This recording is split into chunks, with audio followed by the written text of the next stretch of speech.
mbaye ikaze kuri Mukire Entertainment.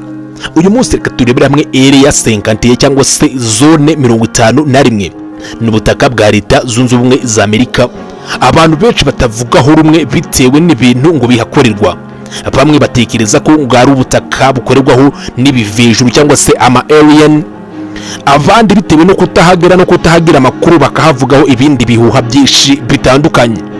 Ariko uyu munsi hano kuri Mukire Entertainment reka turebere hamwe icyo abahanga babivugaho ndetse n'icyo ubushakashatsi bwa vuba bugerageza kuvuga kuri iki gice cya leta zunze ubumwe za Amerika cyitwa zone 51. Ni agace gaherereye muri leta ya Nevada muri leta zunze ubumwe za Amerika.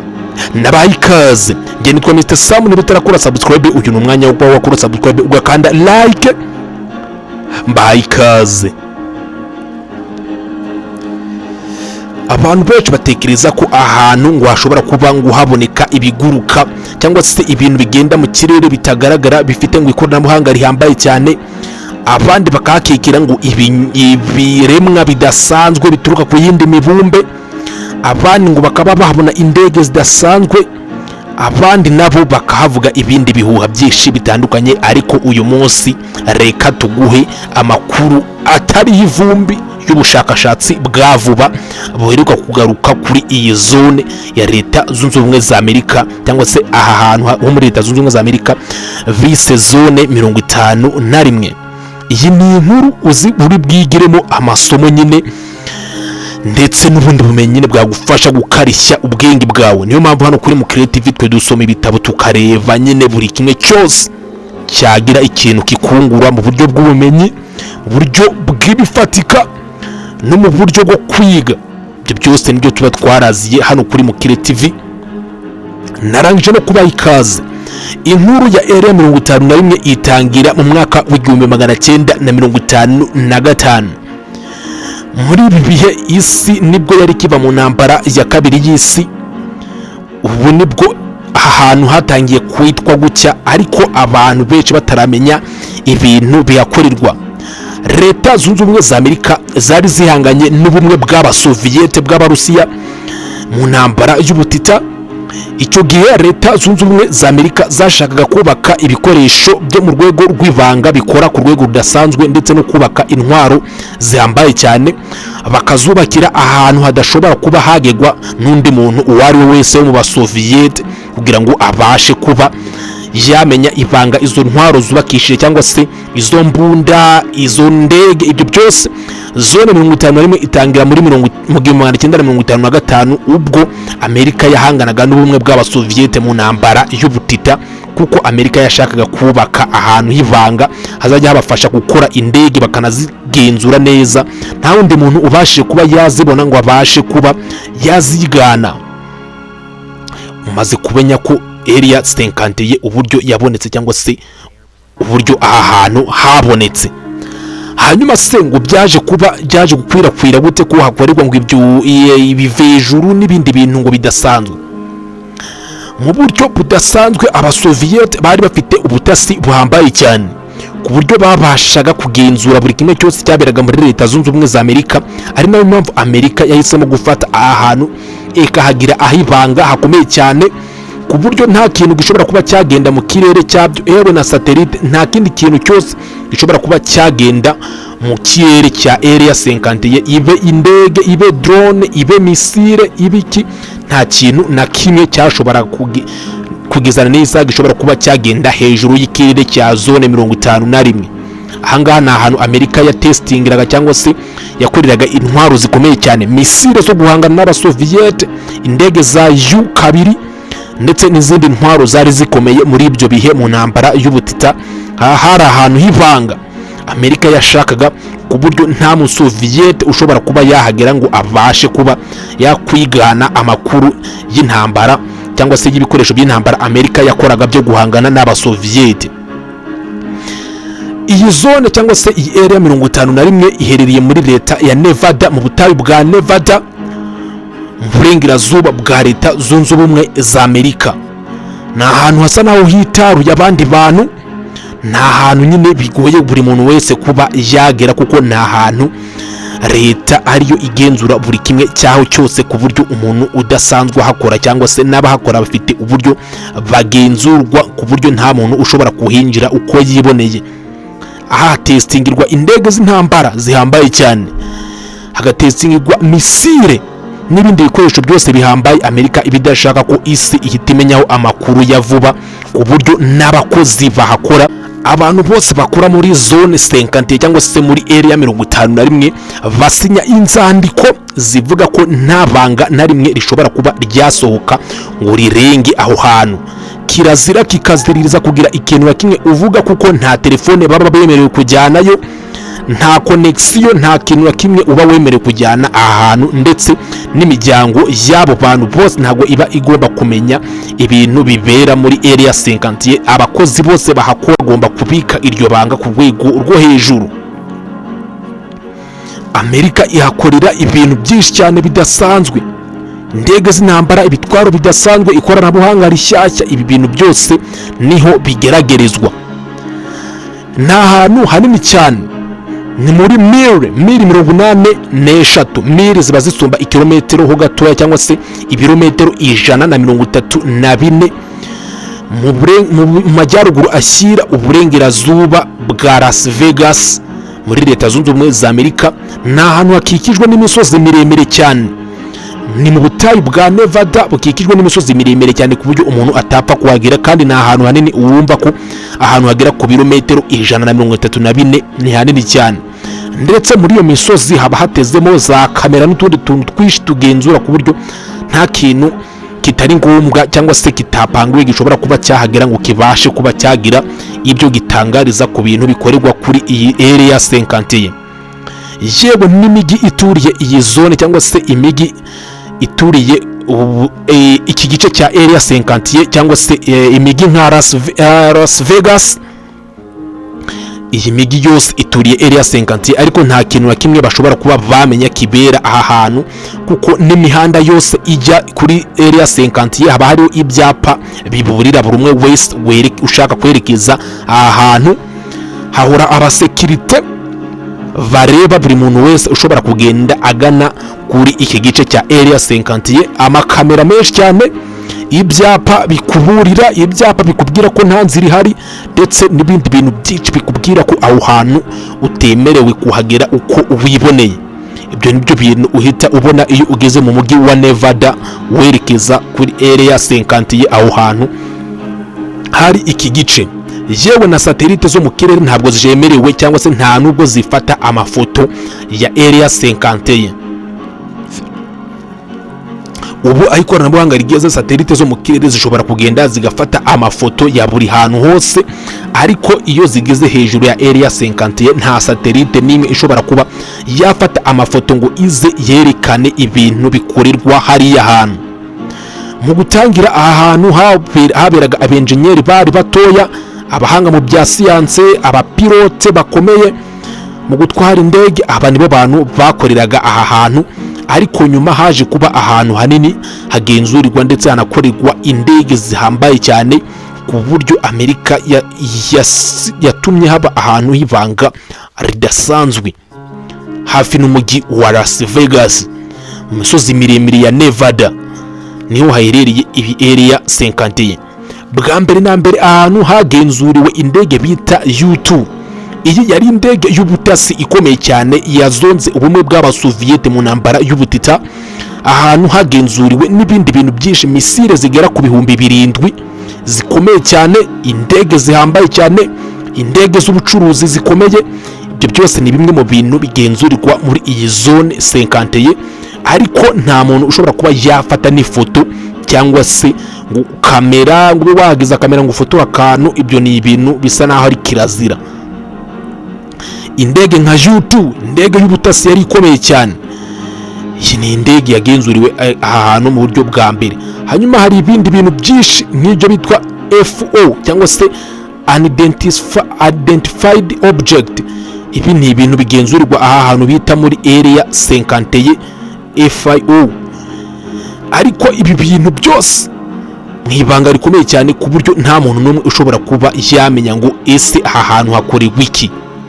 UFO, unidentified flying object, ibintu ngo bitagaragara ngo bikunze kugaragara muri iki kirere cya area 51, aho bamwe babyitiranya ngo nama alien ngaba aturutse ku yindi mibumbe. Ni mu bintu byagiye bikwirakwizwa, aho bamwe bakeka ko bishobora kuba byarakwirakwijwe na Leta Zunze Ubumwe za Amerika ubwazo kugira ngo bakunde bagaragaze igitinyiro cy'aha hantu. Satelite zikomeye cyane, indege zikomeye z'intambara, ibyo byose naha ngaha bigenzurirwa. Abahanga mu bya siyanse, abapilote badasanzwe, ibyo byose naha ngaha babikorera kandi mwibanga rikomeye cyane. Ese amakuru aheruka abivugwaho iki? Perezida Roosevelt wayobora Leta Zunze Ubumwe za Amerika mu mwaka w'1947 niwe watangije aha hantu, ndetse kuva mu mwaka w'1947 kugera mu 1955 aha hantu harategurwaga kugira ngo aha hantu habashe kuba hafasha mu guhangana n'ubumwe bw'abasoviete nk'uko twabivuzeho, kuko intambara y'ubutita yahise ikurikira intambara ya kabiri y'isi, ubwo yarangiraga abantu ibihugu bigwanira kurinda amahame byashinzwemo aribo basoviete na Leta Zunze Ubumwe za Amerika. Bamwe bavuga ko ngo bahabonye imibiri y'ibiremwa bidasanzwe ngo uturutse ku yindi mibumbe, abandi bakavuga ko ngo ari ubushakashatsi bw'ibyo hejuru bikorera aho hantu, ndetse ngo bikaba bivugana na Leta Zunze Ubumwe za Amerika. Ariko ibyo byose ni ibintu abantu bizera gutyo gusa kandi byakwirakwiriye mu bantu benshi, ariko bidafitiwe ukuri kuzuye neza cyane. Ibitabo byinshi cyane, filime mbarankuru, ibyo byose byandika kuri area 51, abandi bakavuga ko ngo ari biremwa bidasanzwe, ariko ibi byose mu by'ukuri nta muntu n'umwe wari wabizanira fact wavuge ko ari ibintu yabonyeho yahagararaho, ahubwo ni ibintu bishobora kuba byarakwirakwijwe na Leta Zunze Ubumwe za Amerika kugira ngo bakunde bagaragaze igitinyiro cy'ahantu area 51 n'ubuhangange bwa Leta Zunze Ubumwe za Amerika muri rusange. Haramamajwe bisa n'ibihuha byinshi cyane, inkuru abenshi bafata nk'abakabya nkuru, abandi bakabifata nk'aho ari ukuri, ariko aha hantu mu by'ukuri ni ahantu hadasanzwe nyine hafite agaciro kuri Leta Zunze Ubumwe za Amerika, kuko habasha kuba hatestingirwa ibintu byinshi cyane, ikoranabuhanga rishyashya byose. Ibi ni ibintu bigenzurirwa aha ngaha. Abahanga mu bya siyanse, mu by'ikoranabuhanga, mu by'ubuvuzi, bose aha ngaha niho bakorera. Leta Zunze Ubumwe za Amerika zivugana nabo, ariko bose baba barasinye ku masezerano avuga ko nta kintu na kimwe gishobora kuva aha ngaha ngo kigiye hanze, nyine ikintu gikorerwa muri area 51 ngo ayo makuru abashe kuba yagera hanze. Ibyo ni kirazira, buri mukozi wese ukora muri zone 51 agomba gusinyira mbere yuko aza gukora aha hantu. Habashije kuba hagenzurirwa ibyogajuru byinshi cyane byazamuwe mu kirere, bimwe bikwirakwiza internet, ibyogajuru by'ubutasi. Ibi byose ni ibintu bikorerwa aha ngaha. Indege z'intambara, ikoranabuhanga ridasanzwe rishya, ibi byose ni ibintu bikorerwa aha ngaha, kandi Amerika amakuru yose y'ibanga idashaka ko agera mu bantu mu buryo bwa vuba, babanza kuyatestingira aha ngaha. Mu mwaka wa 1989 umugabo bita Bob Lazar, uyu yakoze interview cyangwa se yatanze ikiganiro cy'imbona nkubone ku kinyamakuru kimwe. Uyu yavuze ko ngo yakoraga hafi n'iyi zone. Uyu ni umugabo bita Bob Lazar, yakoraga ahantu hegeranye na area 51, ariko reka twumve ibintu atangaza yaboneye aha hantu, cyangwa se ibintu yajyaga yibonera we ubwe. Uyu mugabo yemeza ko ngo yabonye ibintu bisa naho biguruka ariko bitagaragara, ibintu by'indege ngo zihuta cyane ku muvuduko udasanzwe, ngo zifite ikoranabuhanga ridasanzwe. Ibi ngo ni bimwe mu bintu uyu mugabo yajyaga abona hafi ahangaha, cyangwa se biguruka mu kirere cya area 51. Indege ngo zitarabaho, ngo n'ibindi bintu byose bigaragaza ikoranabuhanga ridasanzwe, ibyogajuru bikomeye cyane, ngo nibyo bintu yabashaga kuba yabona mu kirere cya area 51, kandi ngo biri ku muvuduko ukomeye cyane ku buryo buri muntu wese ngo atapfa kubyizera. Uyu mugabo ni mubwe mu buhamya yatanze, kuko n'umwe mu bakoreraga hafi n'ubu butaka bwa area 51 mu mujyi wa Nevada cyangwa se muri Las Vegas. Kuki aha hantu hakomeje kuba ibanga? Kuki abantu benshi bahatindaho, abandi bakavuga ngo ni amakabya nkuru, abandi mbese nyine ugasanga hari kugarukwaho cyane. Ibyo byose tugiye kubirebera hamwe. Hari amabanga akomeye cyane agaragara, ndetse bamwe bagiye bahishura, bamwe mu bagiye bagerageza kubakorera ubushakashatsi, ariko nabo bakaza gukomwa mu nkokora, kuko nyine hari ibyapa, hari amakamera n'ibindi bintu byinshi biburira abantu kuba bakwegera muri iki gice cya Area 51.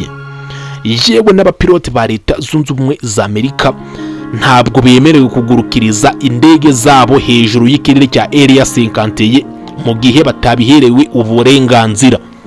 Ubisabira uburenganzira cyangwa se ukayigurukiriza aho barimo kuyitestinga. Nta wundi muntu wese, yewe n'indege z'ubucuruzi ntabwo zemerewe kugendera hejuru y'ikirere cya Area 51. Ni ahantu hadasanzwe. Ese ibyo bintu bavuga ngo by'ama alien koko biraba cyangwa ni amakabya nkuru? Reka ibyo byose nabyo dukomeze tubirebere hamwe muri iyi nkuru nk'uko ubu bushakashatsi bakozeho bubigaragaza. Guverinoma ya Leta Zunze Ubumwe za Amerika nta kintu na kimwe yigeze itangaza kuri Area 51 kugeza mwaka w'ibihumbi 2013 ku butegetsi bwa Perezida Barack Hussein Obama.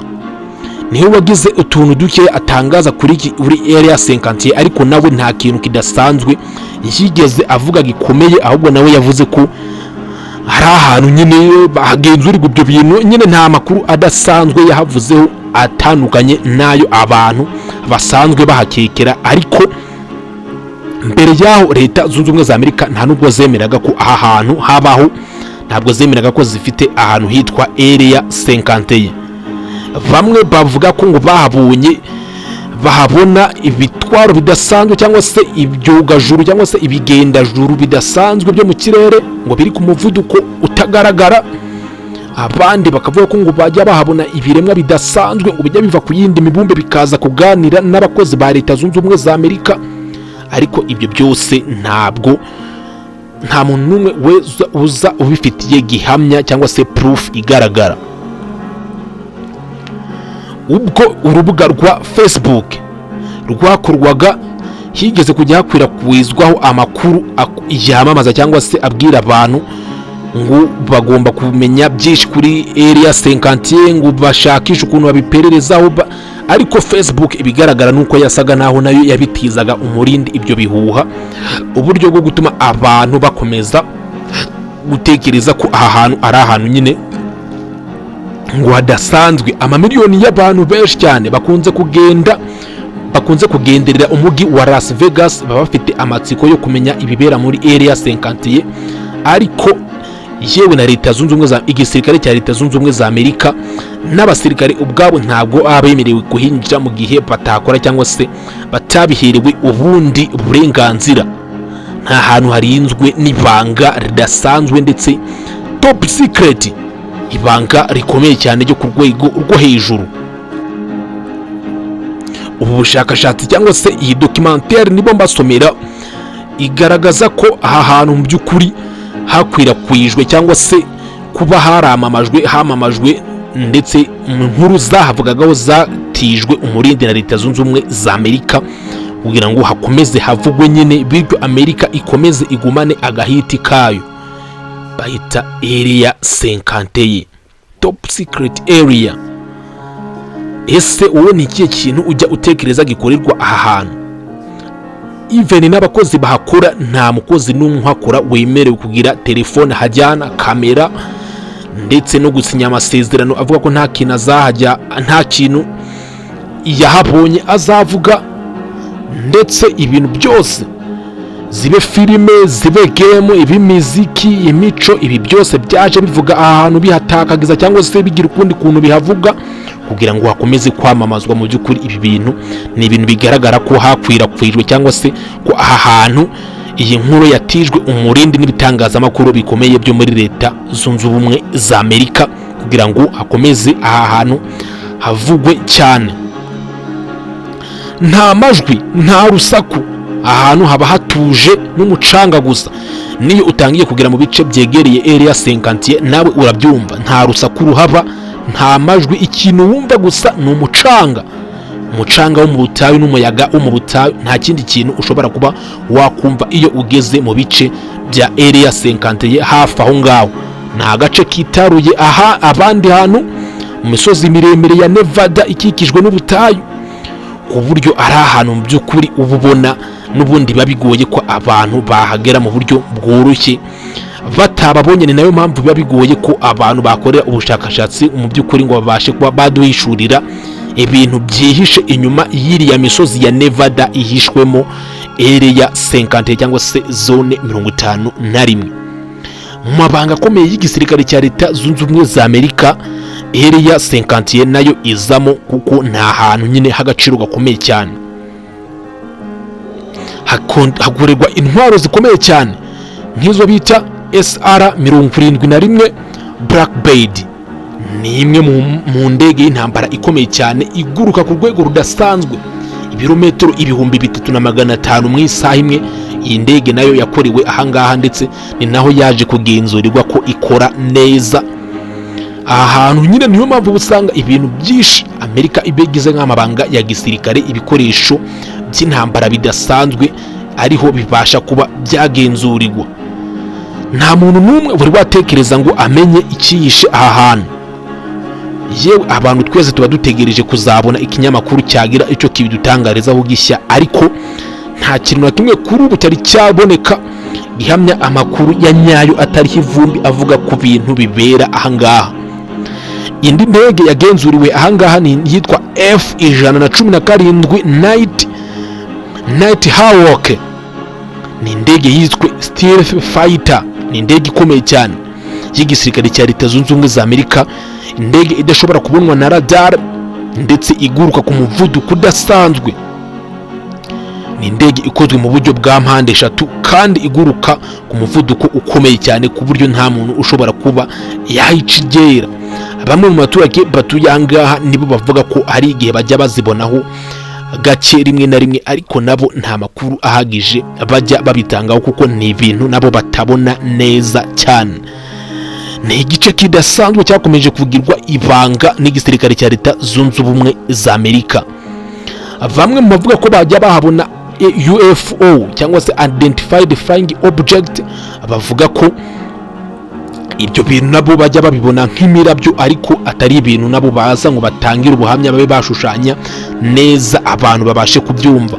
Mu bindi bintu byabashije kugenzurwa ahangaha harimo nk'indege y'intambara ikomeye cyane yitwa Aurora Project. Ni umushinga wiswe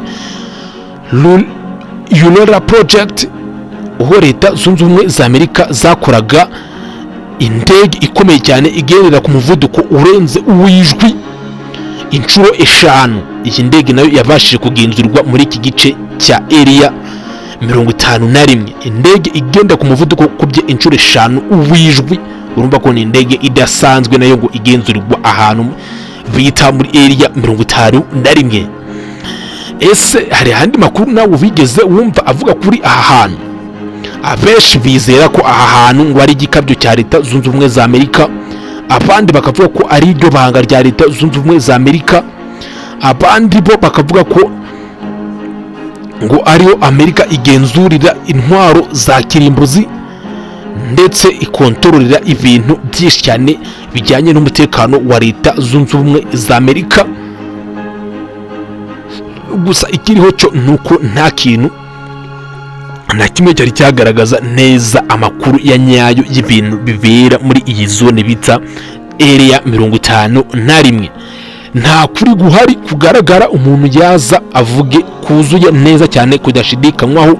Ibintu byaho byose bihora biri muri top secret cyangwa se ari urujijo gusa, kuko even na radar ntabwo dushobora kuba zamenya ibintu biri inyuma y'ahantu, kuko ni mu misozi miremire ihanamye nk'uko twabivuze, kandi nta muntu n'umwe ushobora kuba yahingira mu buryo bumworoheye. Bahita area 51. Ni ahantu hadasanzwe hagizwe ivanga rikomeye na Leta Zunze Ubumwe za Amerika, ndetse n'abantu bahakora nta muntu uba wemerewe kugira ikintu kimwe hatangaza. Buri muntu wese wakora abagomba kugira iryo banga, icyo abonye cyose akakimira. Nta nyubako zaho zigaragara, ni mu misozi miremire aha hantu nyine nk'uko twabivuze hari abantu bavuga ko bajya bahabona ibinyabuzima cyangwa se ibigendajuru bitagaragara. Mu gihe leta zunze ubumwe za Amerika zirimo kugenzura cyangwa se gutestinga ibikoresho bya gisirikare, bombe zidasanzwe, ikoranabuhanga rishya, ibanga aba ari ibanga ridasanzwe nyine, ubundi Amerika ikajya idutangariza amakuru iyo ishaka ko ajya hanze, naho ubundi abandi bose ntabwo iva ishaka ko babasha kuba bamenya ibintu bibera inyuma y'iriya misozi ya Nevada. Yes, ku yandi makuru yose azagenda agaruka kuri aha hantu uzajya ugenda uyasanga hano kuri Mukire Entertainment. Uyu munsi twavuga kuri Area 51.